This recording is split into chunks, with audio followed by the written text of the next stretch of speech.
A moment of silence for one of the greatest IEMs ever released in 2021.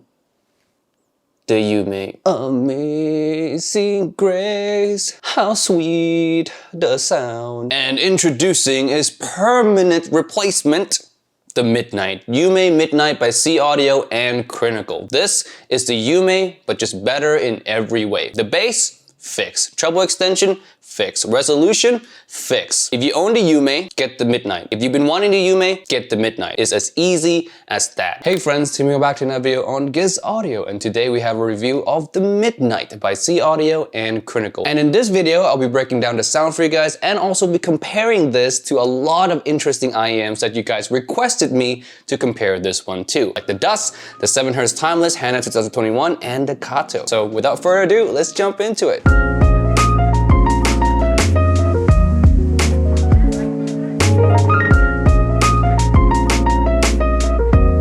Before we begin the video, there is a giveaway going on for 3 CRN. Yes, we're talking 3 CRNs, yeah. All you have to do to enter is comment down below one of your most favorite K-pop or J-pop songs. Yes, even if you don't listen to K-pop or J-pop, I don't care. Pick a song, comment that down below. Also, be subscribed to this channel, of course, and click the link in the description to take you to the giveaway page where you can see all the rest of the details. Starting with the sound, this one is a balanced tune IEM with a little bit of a bass emphasis. It has a bit of sub bass leading into a rather modest mid bass and a clean separation between the bass and the mid range. And the mid range here is beautiful. I love it. It's rather flat, natural, and real. So male vocals, female vocals, instrumentals. If you listen to orchestras, they come across so realistic, like you would hear them in real life. And that's the one thing I love the most about the Midnight and the original Yume too. Those two IEMs are tuned extremely well here in the mid-range and also the upper mid. Speaking of the upper mids have a little bit of energy. I would say it has a little bit less energy actually than the original Yume. The original Yume comes across slightly bit more forward than this one, but this makes up for that in the treble area. Now the treble area in the Midnight is more extended than Yume. You definitely feel more micro details being highlighted on the Midnight as opposed to the original Yume, which was rather dark and congested in comparison. Overall, one of the most realistic, most beautiful tuning under $300. To get tuning that is similar to this, you would have to jump all the way up to $330 in the Blessing 2 Dusk, and beyond that, you'll get tuning like this in the Dunu SA6, but those are like in the $500 plus category. So to get that tuning in an IEM that is $200 to me is extremely impressive. If you listen for mainly vocals, male vocals, female vocals, instrumentals, genres like R&B, K-pop, J-pop, anime soundtracks, or instrumental genres like orchestras, movie soundtracks, anything of that sort, the Midnight is one of the best you can get under $300. The beautifully natural tuning that this has is really unrivaled by anything else. Again, below the Blessing 2 Dusk. Moving on to details and resolution, as you can see, I have my scale up here. We have the Starfield in the middle, we have the Timeless and the Anole VX on the high end, Blonde 03 and a pixelated trash can on the low end. The Midnight, I would say, land right on the Starfield, which is no slouch by the way. The Starfield is pretty resolving for a $100 IEM. I would say one of the most resolving for a $100 IEM. This landing right on the Starfield is a good thing. For $200, that level of details is acceptable. Staging and imaging, now these have a rather average staging, so it's not gonna feel overly wide or not overly narrow either. It's more,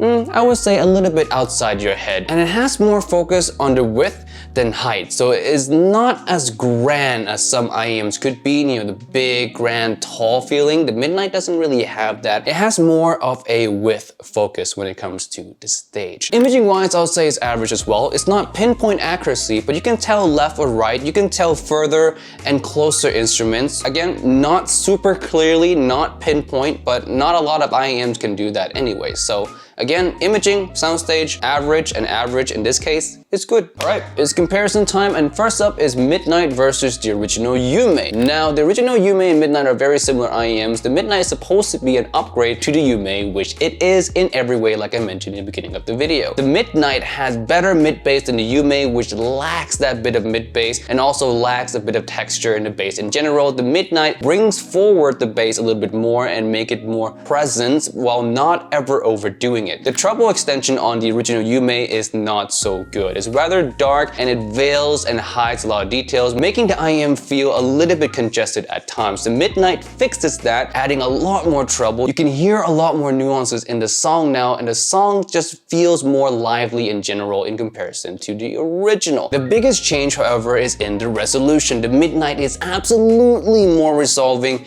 than the original Yume. For that extra $35, extra $45, the Midnight is absolutely worth it over the Yume just for resolution alone. Next up is Midnight versus Timeless. My favorite, Timeless. Now, these two IEMs are tuned very differently. Yeah, the Timeless is more V-shaped, so it has more focus on the bass and the treble area, which means the mid-range is going to be a little bit more recessed than it is on the Midnight. The bass on the Timeless is more prominent as well. It's actually a lot of bass, borderline being a bass head IEM, so that's a big contrast. Treble on the Timeless is also done better than the Midnight, more sparkly, more naturally extended. It's just a better treble than the Midnight overall. The one thing that the Midnight has the Timeless beat on is overall vocals. Male vocals, female vocals, instrumentals, the mid-range in general, the Midnight is tuned better. In terms of resolution, the Timeless is more resolving than the Midnight by quite a big margin. Now, if you were to ask me which one is the better IEM overall, just from a technical standpoint, then I would still say the Timeless is the better IEM. In terms of tuning though, it's really up to your preference. For me, I do enjoy the tuning on the Midnight more, but that's only because my genre of music is more focused on the mid-range. If your genre of music that you love is more focused on the bass, then the Timeless is clearly gonna be the better choice. Midnight versus Dusk. Now, this is very simple. The Midnight is basically a baby Dusk. Whatever Dusk is, the Midnight is that, just a step down. So in resolution, it is a step down from the Dusk. In terms of tuning, it is a little bit, I would say, less cohesive than the Dusk. And that's pretty much all there is to say about it. I guess the biggest difference might be in the sub bass. The Midnight has more sub bass than the Dusk, but yeah, they're very similar IEM. It's just the Midnight is a little bit of a step down from the Dusk. Versus the Kato. Now, the Kato is definitely a more fun IEM because it has a lot more of that mid-bass focus. It's a harmon tune IEM, so Kato's mid-bass is gonna come across more slamming, more forward, and it's definitely more fun sounding than the Midnight. Now, the Midnight is gonna have it beat again in the mid-range and in the vocal area. The Midnight just shines so well in that department. Like I said, unrivaled mid-range. Kato doesn't compete with the Midnight in that regard. Resolution-wise, the Kato out-resolves the Midnight by a small margin. Between the two, I prefer the Midnight personally for my own personal taste in music, but the Kato is no slouch either. They're two very great IEMs.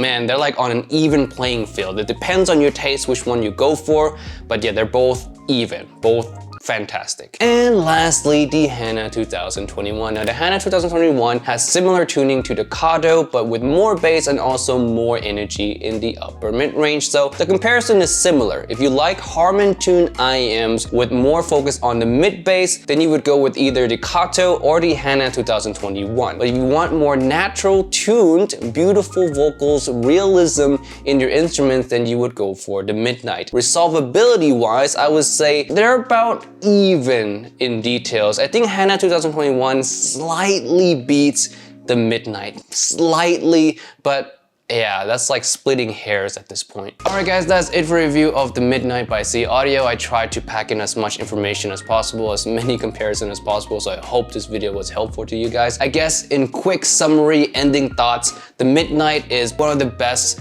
IEMs you can grab right now under $200. I mean, the original Yume was already a monster. I raved about that one a lot. And the fact that the Midnight is the Yume without any of the Yume flaws just makes it that much better, and it positioned itself as one of the kings under $200 alongside the Kato and alongside the Timeless as well. Great IEMs all around, easy 5 stars.